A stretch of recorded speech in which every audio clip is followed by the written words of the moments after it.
अजित पवार यांच्या राजीनाम्याची मागणी करताय?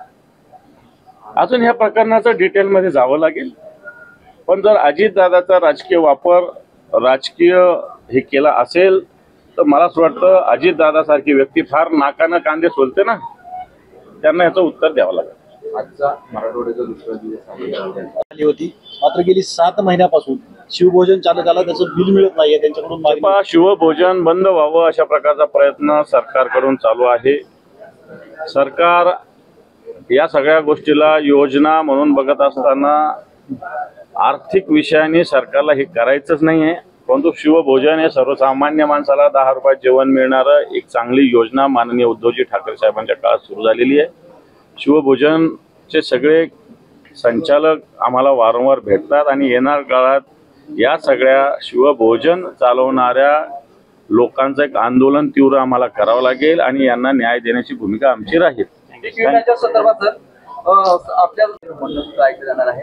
धाराशिव, लातूर, बीड काय नेमकं म्हणणं आहे, कशा प्रकारे रणनीती असेल आपल्याला? कसं आहे, माननीय उद्धवजी ठाकरे साहेब पक्षप्रमुख आहे. खरं तर एक खालचं काम करणं आमचं जबाबदारी आहे, परंतु असं असताना मान्य पक्षप्रमुखासमोर सुद्धा काही बाबी सुस्पष्ट येणं आवश्यक असतं.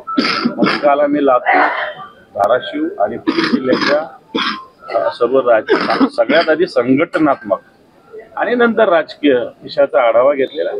शिवसेनेनं कशा पद्धतीनं लढायचं, कुठं लढायचं, कोणत्या नगरपालिका टार्गेट करायचं याची रणनीती शिवसेना पक्ष माननीय उद्धवजींच्या महाविकास आघाडी सोबतच राहावं असा काही प्रकारचे नियम होते. त्यामध्ये अग्रिम जर नुकसान झाली तर 50% अग्रिम रक्कम मिळण्याची सोय होती, परंतु ते चारीच्या चारी त्यांनी नियम 4 ट्रिगर होते विम्याचे आणि ते मला असं वाटतं शेतकऱ्यांसाठी अतिशय योग्य होते.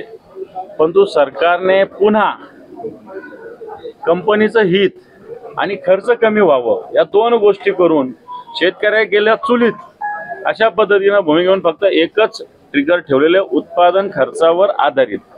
आता हे सगळ्यात शेवटचा टप्पा असतो. आता हे नुकसान झालं, जमीन खडून गेली, पिकाचं नुकसान झालं, पीक आलंच नाही, याचं आता काय? आधी काहीतरी नैसर्गिक आपत्तीनंतर मिळायचं, अग्रिम मिळायचं, अनेक 4 ट्रिगर होते. परंतु सरकार मला असं वाटतं शेतकऱ्याच्या हिताचं नाही, हेच आम्ही सांगतो या दौऱ्याच्या निमित्तानं. आणि म्हणून हे 4 ट्रिगर सुरू केले पाहिजे, ही भूमिका आमची आहे. कर्जमुक्ती झाली पाहिजे, ही आमची भूमिका आहे. हेक्टरी 50,000 रुपये दिले, ही आमची भूमिका आहे. आणि सरकार या भूमिकेवर ऐकायला तयार नाही. उलट सरकार शेतकऱ्यांच्या या भावनांचा अपमान करतं असं आम्हाला वाटतं. थँक्यू. काम केलेलं नाहीये, सगळ्या व्यवहार हे नियमाप्रमाणे आहे. आम्हाला तेच म्हणणं ना, नियम तुमच्यासाठी सगळे गुंडाळून ठेवले ना, की जमीन जी ॲक्वायझेशन झालेली परत कशी मिळते, हा नियम आहे का? मग महाराष्ट्रातले अनेक शेतकरी, अनेक लोक उद्यापासून चला मागतील जमीन आमचं भूसंपादन झाले परत द्या, तर सरकार देणार का? हा माझा पहिला प्रश्न आहे. महाराष्ट्र वतनाची जमीन कशाला म्हणतात? ही जमीन पार्थ पवारला कशी देऊ शकता? पार्थ पवारच्या कंपनीला कसं देऊ शकता? तुम्ही फुलेशाह आंबेडकरांचा महाराष्ट्र मानतात, सर्वसामान्य माणसाला दिलेली असलेली ही जमीन असेल तर ती एखाद्या महारवतनाच्याच माणसाला मिळाली पाहिजे. आणि म्हणून आता ज्यांनी कोणी बॉन्ड दिले होते त्या काळात त्यांचे सगळे वंशज इथं आलेले, त्यांचे नातू असेल, मुलगा असेल, हे आलेले आहेत. यांचं बेसिक ऑब्जेक्शन आहे, सरकारला हे ऐकावं लागेल. मग कलेक्टर कसं म्हणतात की जमीन आमच्या ताब्यात आहे? मग तुम्ही 1800 कोटीचं जमीनचं 300 कोटी व्हॅल्युएशन कुठून काढलं? मग तुम्ही मुद्रांक शुल्क का नाही भरलं? आणि कोणता नियम पार्थ पवारांनी पाळला हे पार्थ पवारांनी सांगा. या सगळ्या विषयाचा खुलासा पार्थ पवारांनी करावा. अर्थमंत्र्यांच्या महाविकास आघाडी, बाकी काही आमची रणनीती नाही. महाविकास आघाडी सोबतच जेवढं पॉसिबल आहे तेवढं महाविकास आघाडी सोबतच राहणार आम्ही. कुठेही आम्ही कोणत्याही कार्यकर्त्याला बाकी कोणाबरोबर अलाउड करणार नाही. सत्ताधारी पक्षाचं ह्या 3 पक्ष सोडून कोणाबरोबर आम्ही अलाउड करणार नाही. पण महाविकासाच्या सगळ्या पक्षाबरोबर जावं अशा प्रकारची आमची रणनीती आहे आणि आम्ही तेच जाऊ.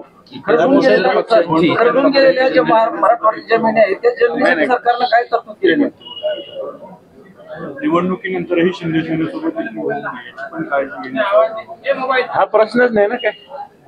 असं काही शिंदेच्या सेनेबरोबर जाण्याचा कधीच प्रश्न निर्माण होणार नाही आमचा. त्याच्यापेक्षा आम्ही बाजूला बसू, परंतु शिंदेच्या सेनेसोबत जाण्याचा कोणताही प्रश्न निर्माण होणार नाही. इतर पक्षांकडून देखील तयारी केली जाते, विशेषतः भाजपकडून ठाण्यामध्ये गणेश नाईक यांच्यावरती प्रभारी म्हणून जबाबदारी देण्यात सर आली. आपण मराठवाड्याचा दौऱ्यावर राहू, मुंबईचे प्रश्नही विचारतात तर मूळ प्रश्न इथं बघा ह्यांचं काय असतं? बीडमध्ये बीडची जबाबदारी पंकजा मुंडेंवरती जबाबदारी देण्यात आली. हे पहा, भारतीय जनता पार्टी तशी तर संघटनात्मक रचना असताना नवीन प्रभारी काय देतात मला हेच कळालेलं नाही.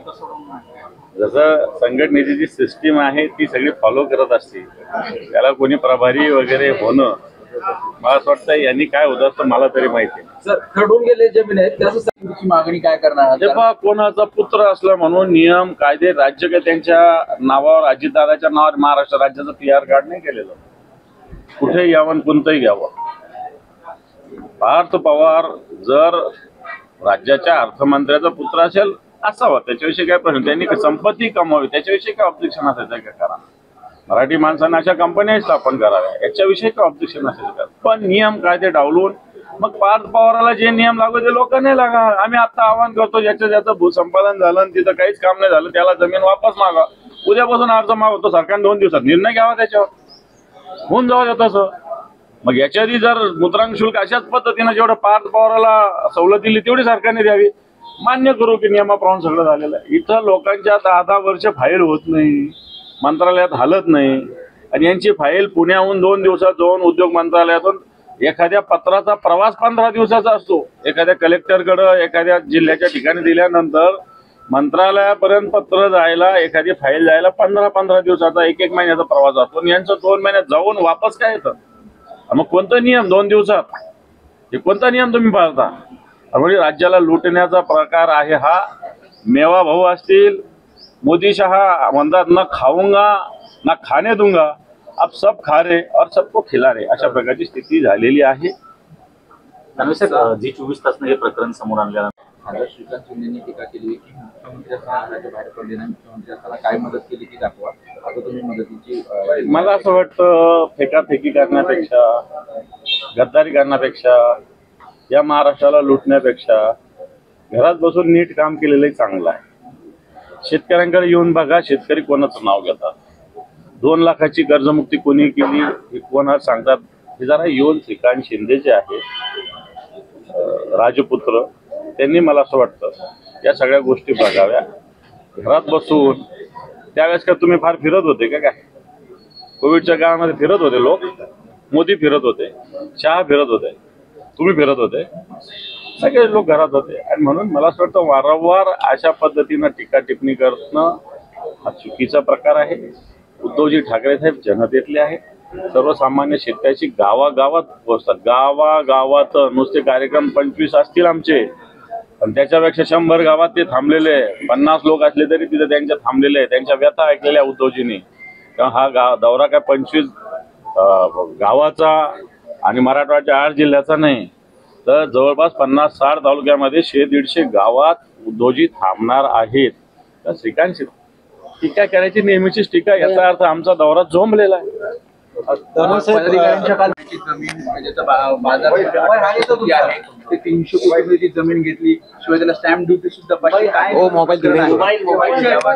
आरोप? खरं तर राज्यात काय चालू आहे, कोणाचं लक्ष आहे? देवा भाऊ म्हणावं का मेवा भाऊ म्हणावं, त्यांना अशा प्रकारची स्थिती आहे. पुण्यामध्ये मुरलीधर मोहोळ वेगळाच मेवा खातायत, जैन समाजाचं हॉस्टेल स्वतः घेण्याचा प्रयत्न करताय. इकडे अजितदादांचा मुलगा महार हाडोळ्याची जमीन घेण्याचा प्रयत्न करताय. एकीकडं अशा पद्धतीनं हा महाराष्ट्राचा एक लूट मार करण्याचा एक प्रकार या महाराष्ट्रात चालू आहे. पुण्यात तर तो सगळ्यात मोठ्या प्रमाणावर चालू आहे.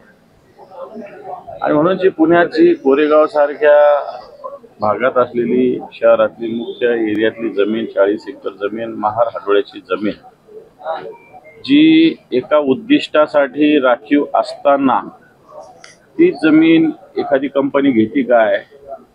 मग अजितदादांच्या मुलाची कंपनी 2 दिवसात ठराव मंजूर काय करते? आणि 2 दिवसात जी कंपनी ठराव मंजूर करते तिला 2 दिवसात सरकार जमीन काय अलर्ट करतं. दुसरी गोष्ट, कलेक्टर सांगतात ही जमीन आमचीच आहे, परंतु एकीकडे सरकारने ही जमीन या संस्थेला अलर्ट केल्याची सुद्धा माहिती आहे. आणि म्हणून बरं, हे झाला एक प्रकार, अलॉट केली. नंतर त्याचं व्हॅल्युएशन काय? व्हॅल्युएशन पुण्यातलं जर 40 एकर जमीन कोरेगाव पार्क सारख्या भागातली असेल तर त्याचं व्हॅल्युएशन मिनिमम 1800 कोटी येतं, मिनिमम. मॅक्झिमम ते 2500 3000 कोटी पण जाऊ, पण 1800 कोटी. मग यांनी किती व्हॅल्युएशन दाखवलं? 300 कोटी. आणि रजिस्ट्री किती रुपयात झाली? 500 रुपयाच्या बॉन्डवर. आम्हाला सांगा की समजा महाराष्ट्राची जमीनदारी घेता आली तरी रेडी रेकनर रेट लावावा लागतो. याने जर जमीन केली तर त्याला 75% नजराना भरावा लागतो. पण हे सगळं प्रकरण गोंधळाचं आहे, भ्रष्टाचाराचं आहे, गैरव्यवहाराचं आहे. आणि सत्ताधारी परवाच्या दिवशी अजितदादा बोलले शेतकऱ्यांना तुम्हाला सगळं फुकट लागतं, फुकट लागतं, फुकट लागतं. तुम्हाला का फुकट लागतं? 1800ची जमीन 300 कोटीत का लागते? मुद्रांक शुल्क तुम्हाला का माफ करावा लागतो? शेतकऱ्याच्या 1,00,000-1,50,000 लाखासाठी तुम्ही फुकट लागतं म्हणता आणि तुम्ही 1800 कोटीची सगळ्यात महत्वाचं कोणती जागा भूसंपादन झालेली रेअर केस असते जी वापस देणं, परत देणं. पहिली गोष्ट तर असं जागाच परत देतात नाही. जर असं जर झालं असेल तर मला असं वाटतं महाराष्ट्रातले अनेक लोक आपली जागा परत मागतील. कारण अनेक प्रकल्पासाठी जागा संपादित झालेल्या आहे. रस्त्यासाठी, विविध सिंचनाचे प्रकल्प असते त्याच्यासाठी, कोणी शॉपिंग कॉम्प्लेक्ससाठी, कोणी वेगवेगळ्या जागेसाठी, एज्युकेशन झोन, असे अनेक प्रकल्प भूसंपादित झालेले असतात. परंतु मूळ मालकाला हे परत देणं अतिशय दुर्मिळ बाब असते. आणि ही बाब कोरेगाव पार्क सारख्या अतिशय महत्वाच्या भागात पुण्यात घडली. ज्या प्रकारे रुपये देखील सरकारच्या खात्यावर आलेले नाही, विहिरीच्या संदर्भात बुडलेल्याच गावाने वाहून गेल्याचे विहीर आहे ते तरतूद काय हे सरकारकडून पहा, आलेलं नाही. जी खडून गेलेली जमीन आहे याला सरकारने 3,47,000 रुपयाची घोषणा केलेली आहे. घोषणा केली परंतु त्याचा एक जरा रुपया पूर्ण मिळाला. ऐकाल का? तुम्हीच बोला. 3,47,000 रुपयाची घोषणा केलेली आहे. पण तो अजूनही खडून गेलेल्या जमिनीला 1 रुपयाही मिळालेला नाही. NDRFच्या निकषानुसार 47,000 रुपयेच आहे. 3 लाख रुपये म्हणजे दिवा स्वप्न आहे. मनरेगाच्या कशा पद्धतीने BDO काम करत नाही, ग्रामसेवक काम करत नाही, ग्रामसेवक रोजगार सेवक काम करत नाही. कारण गावठी अनेक गोष्टी त्याच्यात असतात, त्याच्यात कुशल अकुशल अनेक विषय असतात. त्यामुळे ते 3 लाख हे दिवा स्वप्न सरकारने दाखवलेलं आहे. म्हणून आम्ही सांगतात ना, दगाबाजी, हा दगाबाज रे हे आमच्या याचं नाव आहे ना, ही सरकारने शेतकऱ्याशी केलेली दगाबाजी आहे. आज जमीन खडून गेलेली ही पुन्हा सुस्थितीत आणण्यासाठी वर्ष 2 वर्ष, काही जमिनी तर 5-5 वर्ष लागतात. आणि सरकारने 3,47,000 रुपये जरी दिले तरी ते पुरतील असं मला वाटत नाही. म्हणून सरकारचं खडून गेलेल्या जमिनीविषयीची घोषणा ही दगाबाजी शेतकऱ्यांशी. याच्यात अजून 1ही रुपया मराठवाड्यात काय महाराष्ट्रात आलेला नाही. दानवे साहेब, आपल्या